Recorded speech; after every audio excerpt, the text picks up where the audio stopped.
우리나라의 생산 가능 인구는 저출산 및 고령화의 여파로 2020년 37,379만 명으로 정점을 찍은 뒤 2050년에는 지금보다 약 35.3% 감소한 24,189만 명 수준이 될 전망이다. 2022년 기준 우리나라의 노동 생산성은 OECD 37개국 중 29위로 하위권을 기록했으며 노동 생산성 증가율 역시 둔화되고 있다. 우리나라 생산성 증가율 둔화의 배경으로는 1. 기업의 저조한 디지털 전환 수준, 2. 대중소기업의 생산성 격차의 심화, 3. 제조업과 서비스업 간 생산성 격차의 심화, 4. 경직된 노동시장 등이 지목된다.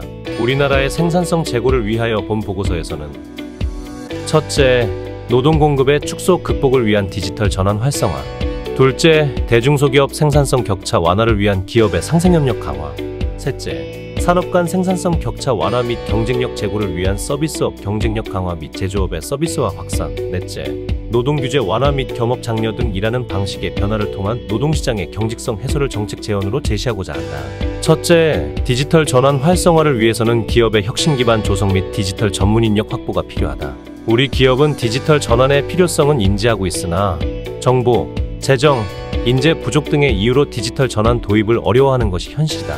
기술 수준 역시 주요국 대비 높지 않은 수준으로 디지털 전환 활성화를 위해서는 디지털 전환 기술의 확산과 기술 고도화를 병행할 필요가 있다.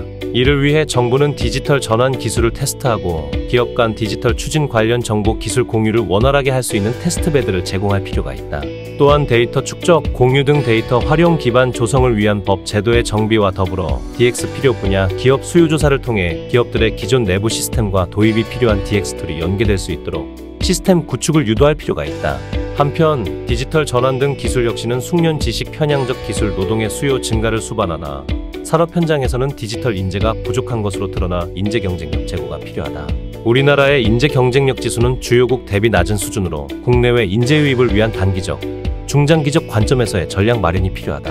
단기적으로는 비자 유효기간 확대 및 절차 간소화를 진행할 필요가 있으며 중장기적으로는 이들의 정주 여건을 개선하고 국가 매력도 제고를 통해 해외 인재 정착을 위한 기반을 조성할 필요가 있다. 또한 이들을 위한 장학금 확대, 학생 연구원 처우 개선, 중장기적으로는 미국 등 기술 선진국과의 연구 인프라 및 처우 등의 격차를 축소할 필요가 있다. 둘째, 대기업과 중소기업 간 생산성 격차가 OECD 최고 수준인 우리나라의 생산성 격차 축소를 위해서는 우선 효율적인 기업 지원이 필요하다. 정부의 과도한 금융 지원은 오히려 기업 경쟁력을 약화시키고 생산성을 저하시킬 우려가 있으며 이에 따라 정부 지원은 컨설팅 등 간접 지원 방식 위주로 운영할 필요가 있다. 특히 2024년 일몰 예정인 기업 활력법을 연장하는 방안을 검토할 필요가 있다. 또한 오픈 이노베이션 활성화 등을 통해 경쟁력 있는 중소기업을 발굴하고 대기업제 퇴직자를 활용한 중소기업 컨설팅 자문 등을 통해 대중소기업 간 상생협력을 유도할 필요가 있다.